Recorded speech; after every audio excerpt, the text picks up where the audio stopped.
The first decade of the 1900s was a very busy time for cylinder records.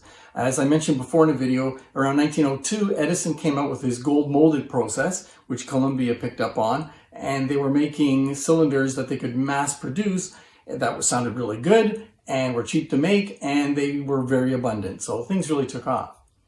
But in 1900, something else happened for a different maker. Thomas Lambert came up with a way of using celluloid to make cylinders. And celluloid is sort of like a very early type of plastic. And you probably heard about it being used for making early film for film projectors. Well, what Lambert figured out was how to make cylinders using celluloid. The first ones he came out with were this color, like a pink. And I've got one here, and I've got, I've got one here. So you can see they vary in color. From some of them are a light pink, and some of them are like a dark, rich red kind of pink. So these are really very good sounding cylinders. They're very loud. They don't have the problem that other cylinders of the time had, the wax cylinders, where they get moldy. They don't get moldy. This cylinder is 100 years old, and it looks great, and it sounds really good. They wear really well. They're a bit fragile. If you notice, there's no core in this cylinder. It's a hollow tube with a fold here and a fold here to hold it onto the mandrel. The reason Lambert did that was because Edison had a patent for a tapered mandrel. So all these cylinders that Edison was making are tapered inside. And so Lambert knew if he did that, if he had a tapered inside, then he would be infringing on Edison's patents and he'd get shut down. So what he did was he got rid of the core. Basically, it's held onto the mandrel by this edge here and this edge here. So he came out with pink ones in around 1900, and then within a few years, he came out with a black one, like this. This one is from an International Phonographic Language School cylinder. So they were also used not just for entertainment, but they were used for other reasons too. And again, the black ones are just like this, only a different color, and they last really well. So his company did really well up until about 1905, then things start to fall off, and the company basically went under.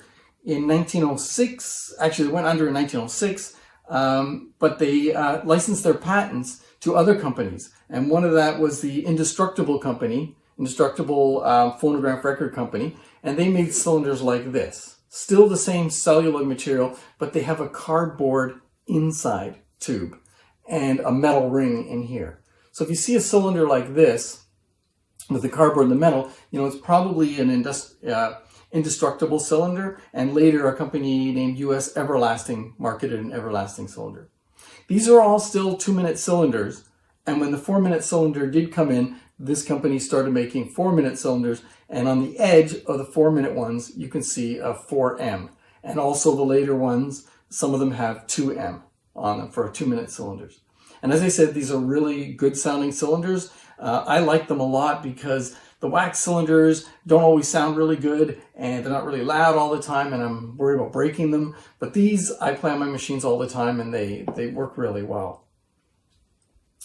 So this company had the patents, the license to the patents, the Indestructible Record Company, for a few years. And then in 1908, Columbia ceased producing wax cylinders and was basically marketing with their machines these 2-minute cylinders here made by that company. And you can see some of them come in different colors. I've got a couple of different ones here. They weren't always black. They're some kind bluish or a color similar to blue. And then in 1910, the US Everlasting Company also got the license to the patent, and they started making them. So you'll find them in boxes like this, like Columbia Indestructible. So that was an indestructible cylinder marketed by Columbia. You've got the US Everlasting record. They come in boxes like that. And most of them you'll find are 2-minute. This is an original box from Lambert's product. So what's Edison doing?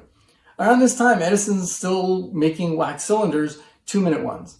So he's going to make a change because he's trying to get a hold of this patent. And eventually he does get the license to the patent. First, he got the license to the patent in England, in Europe for Edison Bell. And so you can find indestructible cylinders made by Edison Bell in Europe around the early 1900s. But it wasn't until about 1912 that Edison actually got the use of that patent and was able to start making his own cylinder. So he had already come out with a 4-minute cylinder, an amberol, a black, very hard wax cylinder that really was not that successful.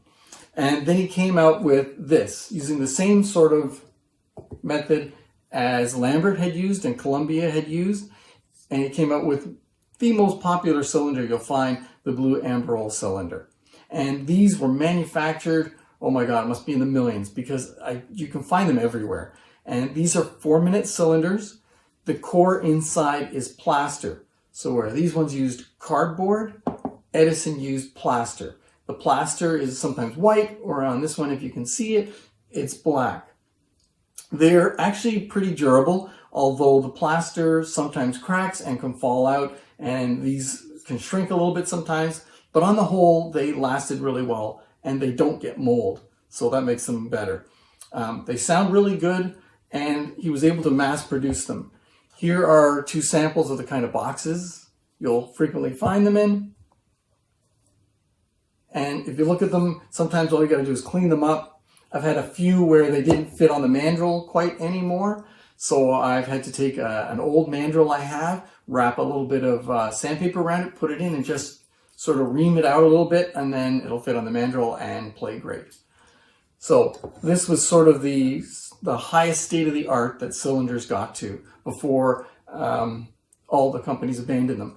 Edison kept manufacturing those till about 1929, even though they were long past their life as a product. But he felt that since he had sold these machines to people, he should keep producing records as long as he could.